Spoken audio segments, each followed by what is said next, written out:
The jury in the above entitled action find the defendant Orenthal James Simpson not guilty of the crime of murder in violation. O.J. Simpson seemed momentarily stunned by the verdict, but he smiled and said thank you to the jurors before Judge Lance Ito made him a free man.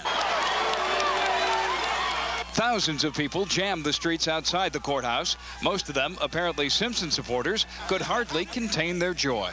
It's L.A. We happy. Look at us. Everybody's happy. Simpson was whisked back to the L.A. County Jail for... Now, you recognize that voice, don't you? That was News 4's Rick Pfeiffer. Back in 1995, he, of course, was a longtime reporter and anchor here at News 4. Now reports for the Niagara Gazette. And, Rick, you were there covering the murder trial. But you grew up here, and you watched O.J. Simpson as a Buffalo Bill, right? I was a huge fan of O.J. Simpson. I mean, I was, a high school football player, and, he was here around my high school years. Huge fan. And when the news broke that he was a suspect in the murder of his wife, I was incredulous. It's like... How did it happen that you ended up being sent to L.A.? At the time, our management said, we think we want to go out and cover this trial, and I had done a lot of courtroom reporting, and I had kind of a background in that kind of stuff.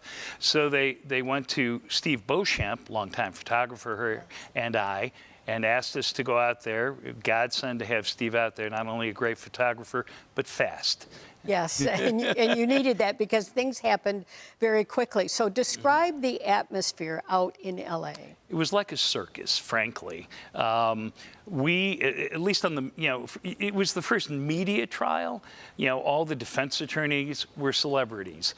All the prosecutors were celebrities. And the judge was a celebrity. We should make that clear. It really set the stage for a lot of trials to come after that and for media coverage of trials after that. It absolutely did. And the courtroom was open. We were able to broadcast the trial continuously. Court TV streamed the trial live. People got hooked into watching the trial because it was compelling. And, and again, the defendant, too, was a celebrity. You had celebrities everywhere you turned. And then a huge media presence. We were encamped across the street from the courthouse, working out of construction trailers. And you called it Camp OJ, right? Not just you, but all reporters. That's what we called it. We called it Camp OJ. And we would do our live shots every day by climbing up 2 stories on scaffolding to stand on scaffolding in front of the courthouse and do our live shots. So you could get a clear shot of the courthouse. Yeah. And I don't think we can stress enough how much people were just glued to their TV sets every day. It was like a daytime drama. It was like a soap opera every day. Yeah. Absolutely. Yeah. One of the things it did. Well, first of all, let's talk about the verdict. Well, all right, I'm seeing video right here. Right. This is the Bronco Chase. Right. Where were you for the Bronco Chase? Sitting in our newsroom narrating the Bronco Chase. It's amazing what you can do with TV, isn't it? It is. I was here in the newsroom. I was anchoring the 11 with you at that time, and the Bronco Chase began, and we got the producers said, get on the set. And we went on the set in the newsroom and talked for 3 hours about a Bronco driving all over the 101 and the 101 and the 4 freeway. That's right. So many things came from that. The way we cover trials. Right. And also, I think, the view of police, law enforcement, and the view of the criminal justice system. A lot of that changed after the O.J. trial. Right. Well, I've frequently said to people who were like, well, how did the case, in many people's view, get so mixed up? They talked about mountains of evidence and all that, but not all that evidence got in. And there were questions about some of the evidence, and it really, the aftermath of that really forced law enforcement to raise their game when it came to investigating not just high-profile cases, every case. Every case needs the kind of attention that should have been given to the Simpson case. Yeah, there was a lot of sloppiness that was exposed there.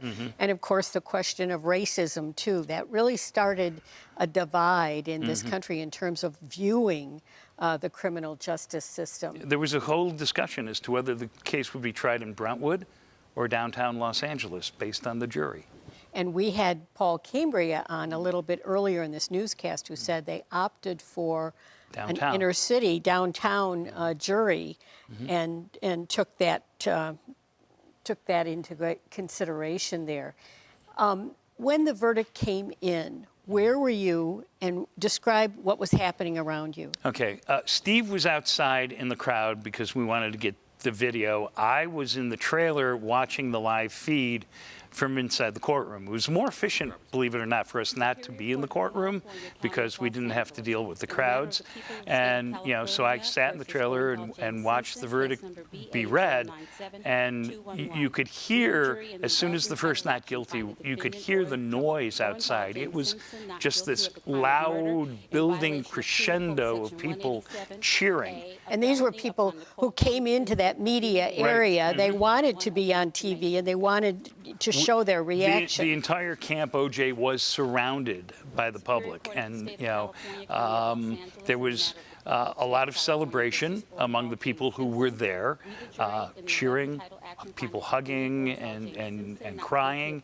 I mean, it was a very, very, very emotional time. And then shortly after that, we saw, you know, the Goldman family leaving the courthouse, and the Brown Simpson family leaving the courthouse, and that was exactly the opposite reaction.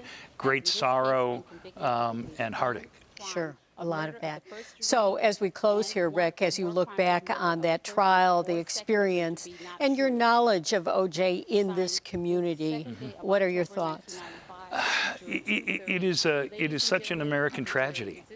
It's an American tragedy. He had such an amazing athletic career. He had, you know, when we talk about that racial divide, he had bridged some of that racial divide as an actor, as a commercial spokesperson. The goodwill that he engendered was so amazing, and it was all lost like that. And as we close, I did want to show one photo that I took of OJ because I was covering the Buffalo Bills during their Super Bowl years. OJ was at one of the Super Bowls on the sideline there. I did have a photo here. Here it is. And I ended up interviewing OJ in LA 6 months before the murders. I'm telling you, he could not have been more gracious to me, and you would never, ever, ever think that something like that would happen. Right. It was amazing.